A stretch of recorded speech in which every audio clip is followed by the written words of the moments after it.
Estamos aqui em mais um RJ Mais Negócios da Associação Comercial do Rio de Janeiro. E hoje a gente vai conversar com um amigaço meu, que é o Paulo Protásio. Nós já fizemos um bolo de coisas, né, Paulo? Desde o Conselho de Jovens Empresários aqui da Associação Comercial.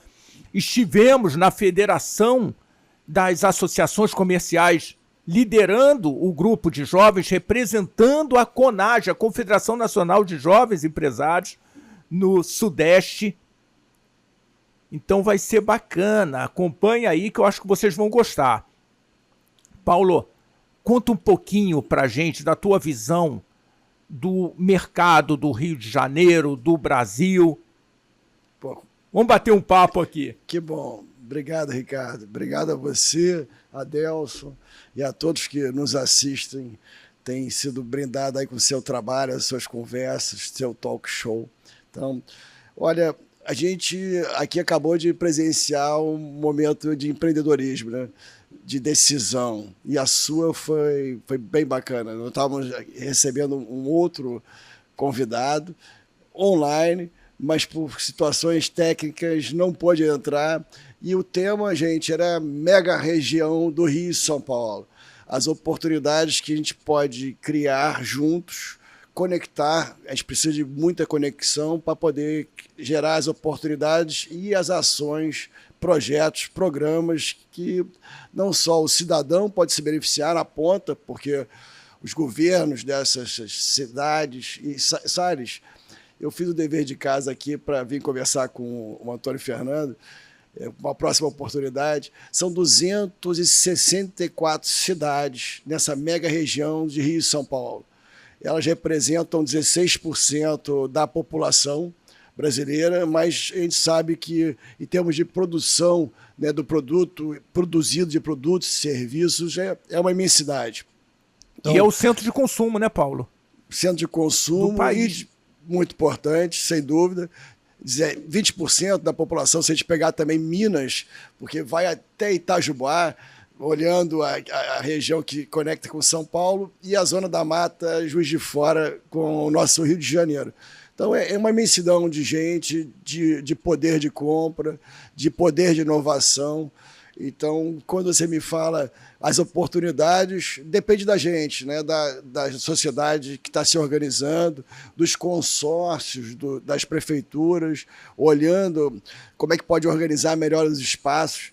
O nosso presidente, José Vilar, ele lembra que a gente tem que procurar fazer a nossa cidade, nosso bairro, né, um bom lugar para morar, trabalhar, viver, visitar e empreender. Investir. Sem essas premissas, a gente não consegue exatamente os investimentos. E temos grandes desafios, não há dúvida nenhuma, né, como sociedade, da nossa segurança pública, da nossa qualidade da educação. Eu diria que é um dos maiores desafios nossos, esses dois. Saúde, claro. E as cidades são o polo da onde o cidadão procura, né? Algumas não têm os serviços para oferecer, outras têm. Então, aonde termina o limite da cidade? Se juntando com a área metropolitana, com a mega região, com todas as conexões que são possíveis. Então, o desafio é grande, é muito rico, vamos dizer, a parte dos centros inovadores, dos centros da academia. Se nós conseguimos conectar isso com os empreendedores, com os desafios que tem que a resolver, sem dúvida a gente vai conseguir gerar ótimas oportunidades de negócios. Ô Paulo, a gente tem discutido, a gente tem visto aí na mídia muito essa discussão da inteligência. Nossa, a inteligência artificial, o robô vai tomar a vaga de trabalho de muita gente, e eu não vejo dessa forma. Eu vejo que ele veio para criar uma realidade diferente. Pessoas precisam se preparar, e isso é muito bom porque motiva a você estudar e ir para um lugar diferente. Você que está na ETC, qual é a tua visão de como a tecnologia, como os sistemas vão melhorar?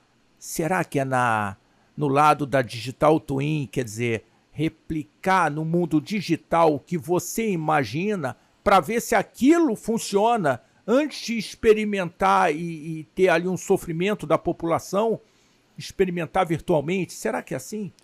Seria o ideal. Se você é um homem da engenharia, né, da arquitetura, do uso de materiais, quanto mais a gente fizer projetos, né, que sejam testados, simulados de uma forma, como você comentou, usando o gêmeo digital, usando dados, porque o mais importante é quando você projetar.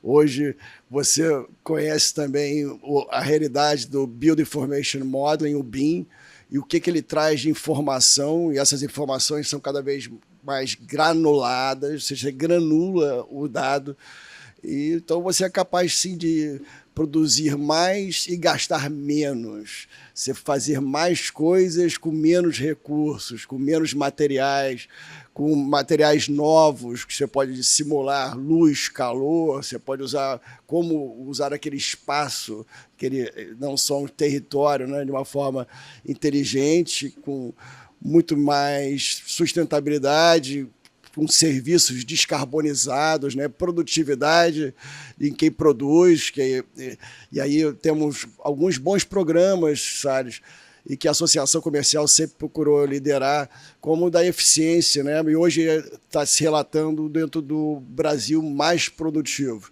Parceiros nossos da nossa casa, o Sebrae, por exemplo, é o líder nacional, juntamente com o Sistema da Indústria, o MIDIC, e buscando aí, se eu não me engano, 200 mil empresas que podem se beneficiar dessa transformação tecnológica.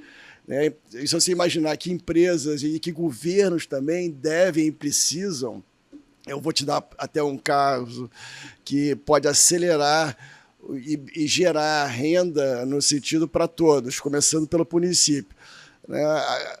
A construção civil, a parte finança da parte imobiliária, olhando mais uma vez a nossa mega região, é enorme.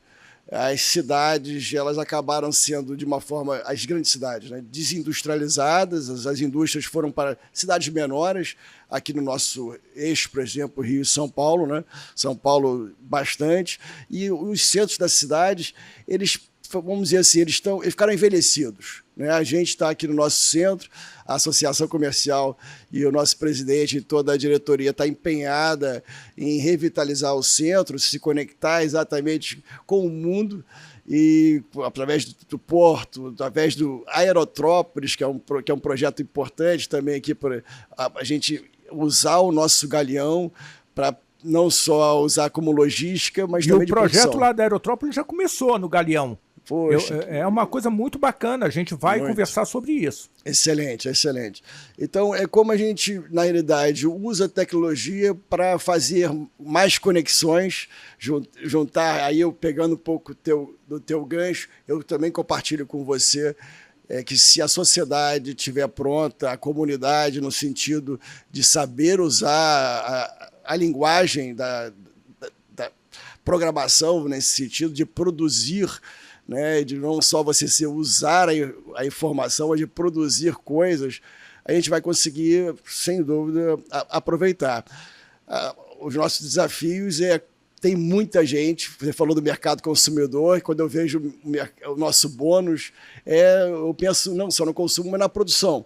Se nós tivermos os nossos jovens preparados, né, com uma educação de qualidade, aí eu sempre apelo, e a gente é uma empresa na essência de educação, onde nós começamos, né, hoje desdobramos para outras áreas, mas você precisa trazer o STEM, né, da ciência, dessa parte da tecnologia, da engenharia, da matemática e das artes para a educação. E isso a gente vai precisar de uma educação integral. Porque, claro, que a gente também quer a área de humanas relevante dentro do nosso, da trilha de conhecimento do nosso aluno, do nosso jovem, dos nossos filhos, né? Então, a gente precisa de mais tempo na escola. Então, há impactos enormes, claro, de dimensionamento, de necessidade de custos.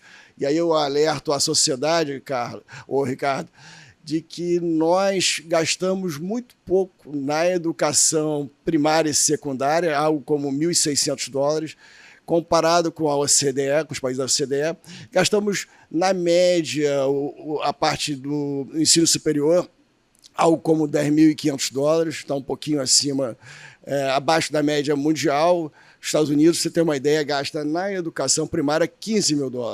A gente 10 vezes mais. 10 vezes mais. Então, a gente tem desafios de como também educar com menos, porque a sociedade tem o seu limite de geração também. De recursos para isso. Pois não? Geração de recursos para isso, muito, né? A realidade americana é um pouco diferente da realidade brasileira, mas a necessidade da capacitação ela é comum. Ela é diferente porque as premissas são diferentes. Eu creio que se o Brasil fosse mais aberto, tem um livro, sabe, que é se o mundo fosse gerido por prefeitos. Ou seja, se a gente está numa cidade como a do Rio de Janeiro, uma cidade com essa abertura para o mar, com esses aeroportos maravilhosos, eu penso em ser local, né? Ou seja, eu estar global, mas com a minha realidade local. Então, a gente precisa ser aberto. E tudo hoje conspira, por exemplo, quando você fala da automação e do papel da pessoa, do talento, há uma desvantagem, por exemplo, em serviços. Para eu participar hoje de uma cadeia global de produção, se eu conseguir vender a meia hora, e o ideal é o Brasil, né, você ser o líder dessa produção. Quando eu sou líder de uma produção, eu preciso contratar de outros países. E vou receber, claro, mas vou pagar. Mas quando eu contrato talentos de outros países, há um valor de imposto, de CID e outros impostos que incidem que eu não consigo ser líder de uma cadeia de produção. Eu acabo sendo subcontratado, quando o Brasil pode ser líder. No sentido, eu estou falando de um drawback. O drawback, quando é produto, sim, você consegue ficar como se fosse uma ZPE. Isso é um modelo diferente. Isso, seria de pessoas. Sim. Ou seja, como é que a gente consegue botar as pessoas nesse talento? A gente trabalha com robótica, como você sabe, e é um dos desafios, por exemplo.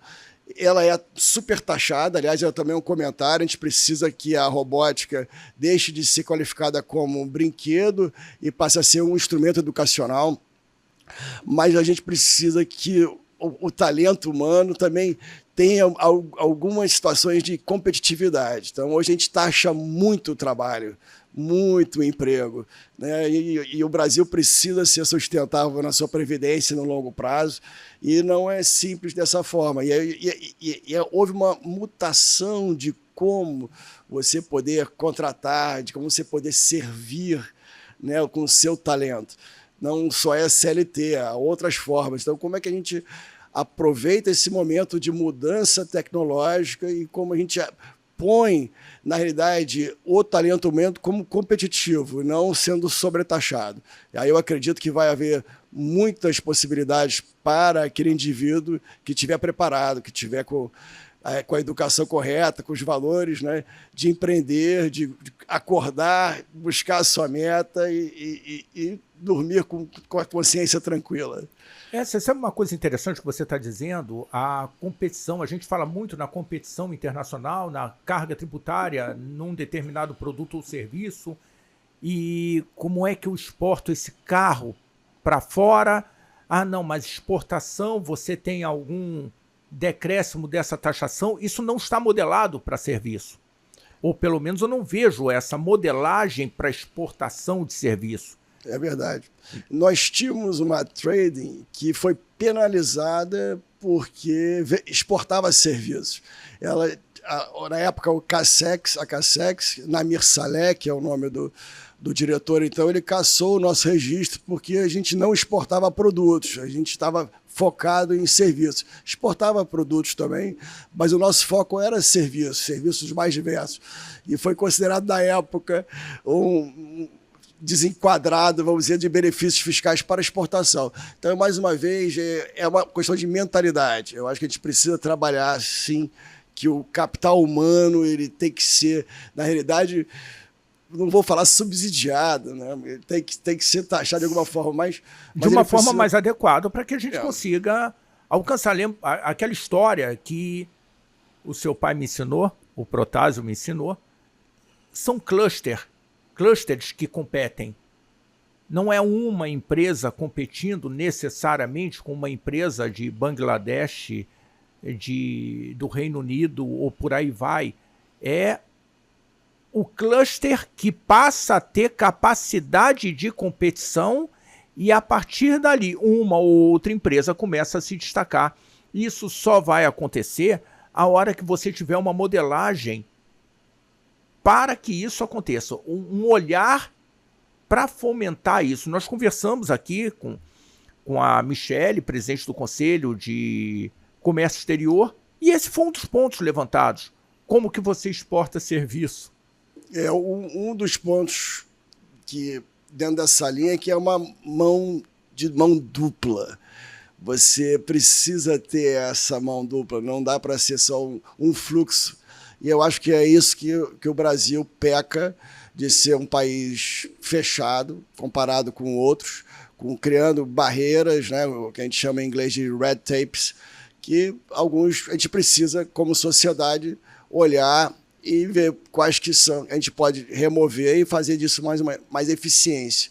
Porque, na realidade, a produção sustentável é você usar melhor a alocação dos recursos. Se você tem barreiras de você estar alocando de alguma forma, você vai acabar alocando em outros lugares.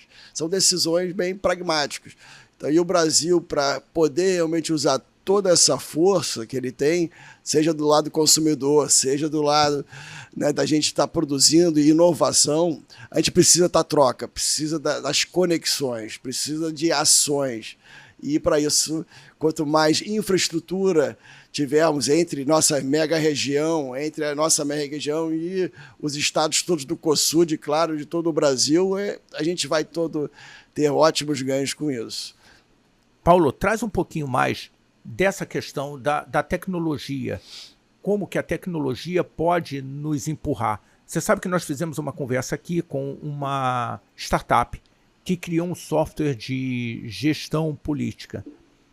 E foi bastante interessante, deu uma quebrada, uma abertura de mente, porque há muito tempo eu falo quem é o brasileiro real, quem é o Paulo, o que o Paulo quer, será que o prefeito conhece o que o Paulo quer de forma organizada para atender a necessidade do Paulo, para melhorar a qualidade de vida dele e do entorno dele? E ali você imagina todas as pessoas que moram ali no seu bairro. Muito bacana. Já, se você me permite, já entrando no gancho, você falou de como é que a tecnologia pode, na verdade, vitalizar isso tudo, né? Começando até pelo município, alvará de obra. Né? A gente sabe que as cidades, a gente estava conversando, né, da importância que tem a parte imobiliária. O alvará de obra ele demora bastante para ser analisado. E isso é um tempo que muitas vezes pode desistir, ou mudar. Um momento, você sabe, o empreendedor é o momento da decisão dele. É verdade. Hoje a tecnologia, através do BIM, do Build Information Modeling, e se eu não me engano, Salvador é uma referência, a pessoa empreendedor, né, o dono do projeto, ele apresenta, entrega tudo digitalmente, os projetos em 3D, com informações dos objetos, com todos os impactos e análises feitas daquele empreendimento imobiliário. A prefeitura recebe isso e granula o dado, fazendo ali relatórios de impacto do que ela entender, de eficiência energética, de tudo que você pode calcular, né? Hoje os softwares eles permitem isso, você precisa colocar o dado. E para colocar o dado, você precisa, você sabe muito bem, de pessoas que tenham, claro, a base técnica, mas que também tenham o conhecimento do uso da tecnologia habilitadora. E aí é um desafio, como a gente acelerar a adoção de tecnologias pelas áreas de conhecimento diversas. A solução me parece que é o curso técnico. Os cursos técnicos e talvez até com essa possibilidade de repactuação dos débitos dos estados com uma saída de investimento né, se o seu estado estiver investindo na educação da formação, da qualificação profissional, a gente consiga que mais pessoas sejam usuárias dessas tecnologias. Então, só para comentar, a prefeitura recebe, manda o alvará lá, claro, uma vez ela dentro dos parâmetros do plano diretor, né? E o empreendimento pode começar. O dinheiro começa a circular muito mais rápido. A prefeitura também tem suas taxas, seus emolumentos de qualquer empreendimento. Então, o que a gente tem que buscar são exatamente casos como esse de facilitar o desenvolvimento, sim, imobiliário dentro do plano diretor, usar a tecnologia para fazer uma mobilidade urbana, né, um entendimento da logística de uma forma muito mais propositiva no sentido de ser eficiente. Aliás, buscando a eficiência, o Programa Brasil Mais Produtivo, na parte de mobilidade urbana, tem uma meta de melhorar em 25% o tempo de deslocamento semanal do cidadão, que eu acho que está como 5 horas semanais. Então, a tecnologia pode ajudar tudo isso. Então, é uma questão de como a gente estruturar, ajudar os municípios a adotar essas tecnologias e, claro, no lado empresarial, fazer com que... E aí, o Sebrae tem tido um papel muito interessante nesse programa Brasil Mais Produtivo, que é ajudar a aceleração da transformação digital da empresa adotando a tecnologia. Mas começando, se for uma indústria, você visita algumas delas, passa desde a revisão dos processos, né, da manufatura enxuta, a otimização de identificação da tecnologia e depois a adoção dela. São 8 camadas e etapas que podem ajudar também o nosso empresário. E aí o Rio de Janeiro tem indústrias muito interessantes do setor metal mecânico. Se a gente olhar, por exemplo, Friburgo, tem uma mancha bem interessante de ferramentarias. Se a gente olhar outras regiões dos nossos polos fluminenses, todas as áreas a gente pode melhorar a adoção de tecnologia. E a adoção com alunos que estejam trazendo uma mentalidade nova de uso dessas tecnologias, com pessoas cascudas, empreendedores que têm uma noção de impacto, com a ajuda de Sebrae, do Senai, pode fazer uma diferença no nosso estado. Você estava falando dessa questão até mesmo da locomoção nas cidades, e ali, novamente, os aplicativos funcionando. Cara, os semáforos. É muito barato quando você olha para as cidades, é muito barato você ter os semáforos controlados e usar até mesmo a inteligência para avaliar se tem a saída do Maracanã naquela hora que precisa dar fluxo àquele volume de pessoas, que elas consigam acessar suas residências novamente de forma fácil. Por que isso não é usado? Não é uma pergunta, porque você talvez não saiba, assim como eu, ou saibamos, tanto você quanto eu, por que não é feito. Mas a gente fala de transição energética, né, Paulo? Cadê a tecnologia para viabilizar a redução do consumo no atual cenário? Eu diria que programas estruturantes que realmente ajudem o município a essa adoção. O BIM, a gente trabalha há mais de 12 anos o conceito no Brasil. Agora a gente está vendo já projetos ligados a financiamentos que exigem o BIM, porque faz todo sentido. Eu, por exemplo, se eu sou um segurador de performance de uma construção, eu gostaria de sim, ter certeza de que aquele projeto está bem feito. Então, me parece, e hoje a tecnologia permite isso. Então, haverão hoje na sociedade gatilhos que vão exigir a adoção de tecnologia. No caso de informação, você comentou do semáforo, é um dado, né, que está sendo captado. São sensores que você pode distribuir em toda a área de serviço e produção. Então, não independe de qual, vamos dizer, determinada função. Então, a gente usar esses dados antes deles serem perdidos. Uma vez me falaram que dado é que nem um rio, passa uma vez só. Depois que passou, você não captura mais. Então, a gente tendo essa capacidade e as tecnologias estão disponíveis, né, a gente vai poder fazer um ótimo uso, sim.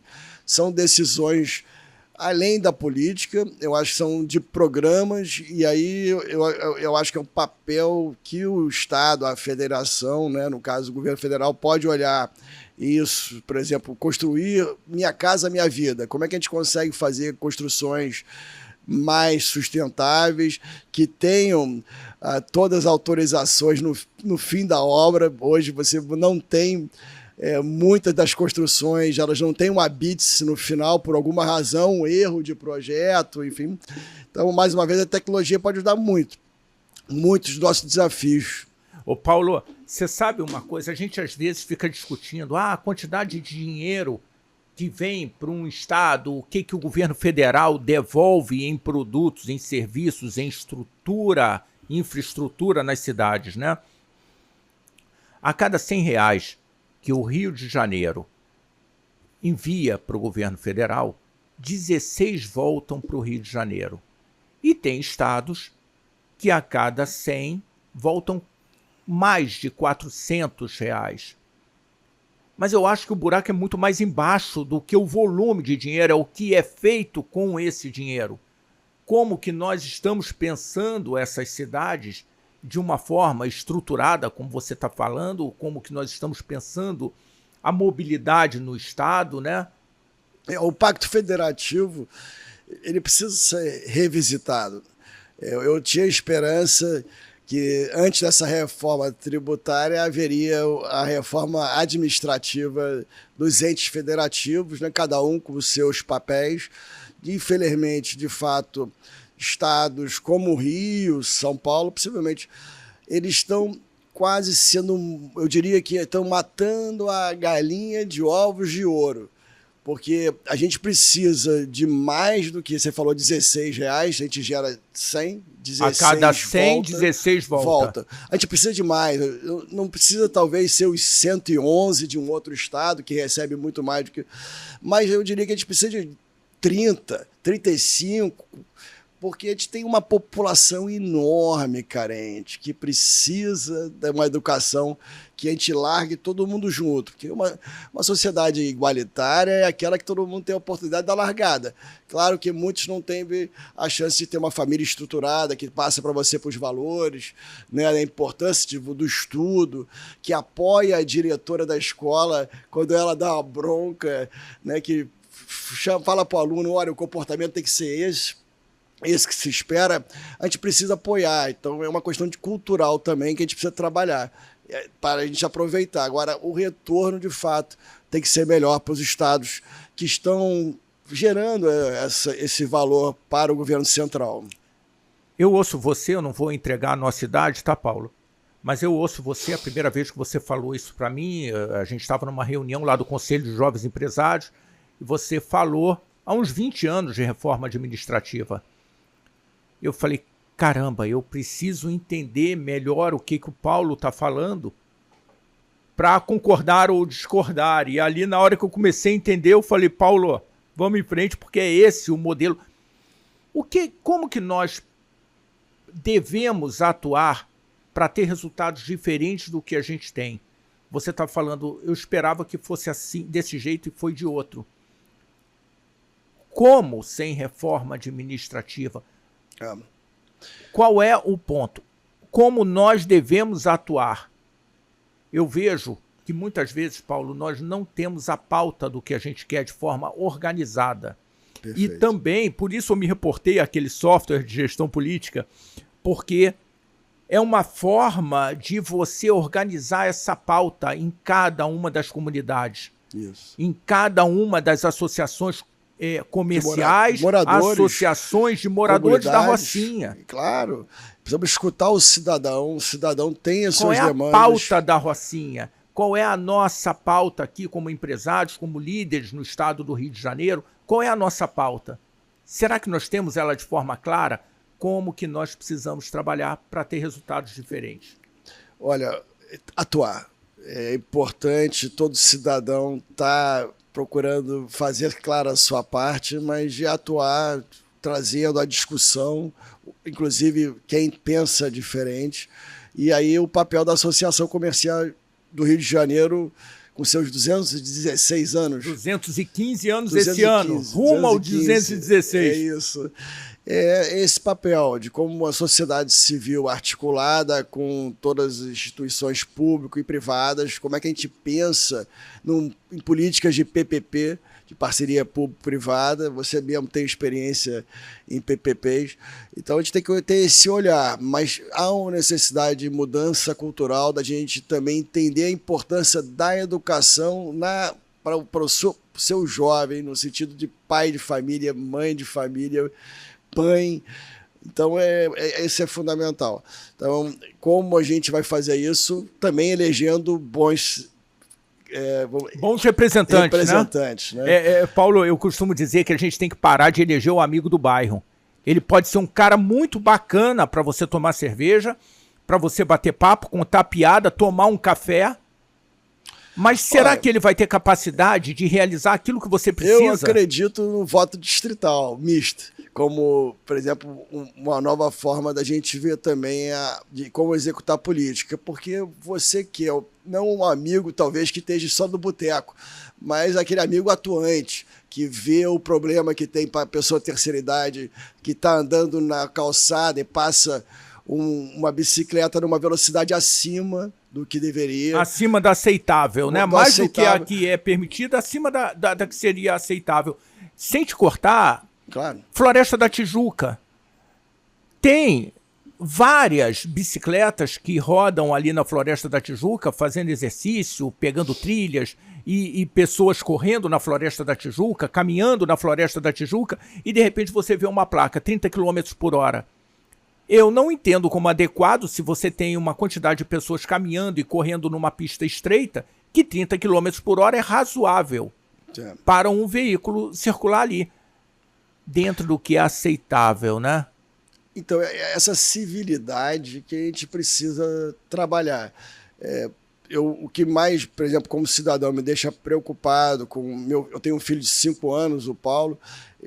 Claro que eu quero que ele tenha uma certa liberdade andando na calçada. E eu entendo também que muitas vezes as nossas ruas não estão preparadas para uma ciclovia em áreas que não sejam litorâneas ali, como do calçadão, internas, né? Então há uma convivência. Então, mais uma vez, civilidade em tudo, civilidade no trato do resíduo, como ressignificar. Nós estamos aqui, eu estava vendo um projeto que é do Condeportes. Isso, do Condeportes, do Recicla Social, que na realidade é você trabalhar a cultura de como é que eu posso fazer do meu espaço um espaço mais adequado, melhor para se viver, para empreender, porque o home office também é uma realidade.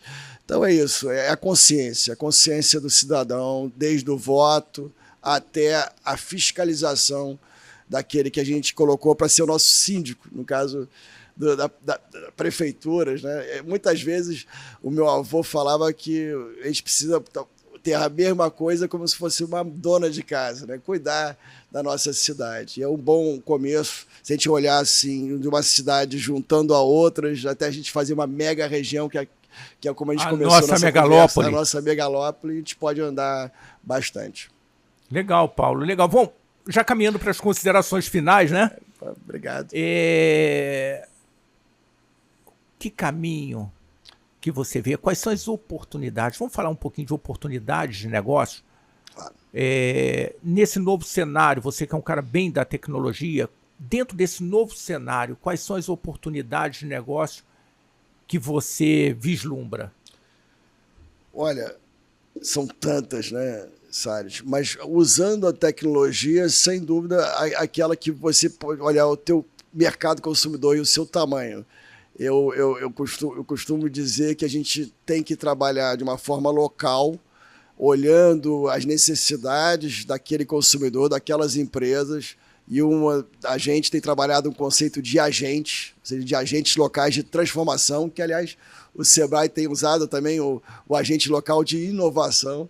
Então, a gente usa essa parte da transformação para aproveitar, porque você pode hoje, usando uma palavra sem clichê, mas ressignificar tanta coisa, desde os serviços públicos até a forma como eu estou entregando um produto ou um serviço para o meu cliente, físico ou empresarial. Então, é uma questão da gente estar olhando os talentos. Há muitos talentos que a gente acaba não trazendo por alguma razão. A gente precisa conectar mais o empresário com quem está formando, né, treinando, e até buscar formas de você ter custos menores de contratação.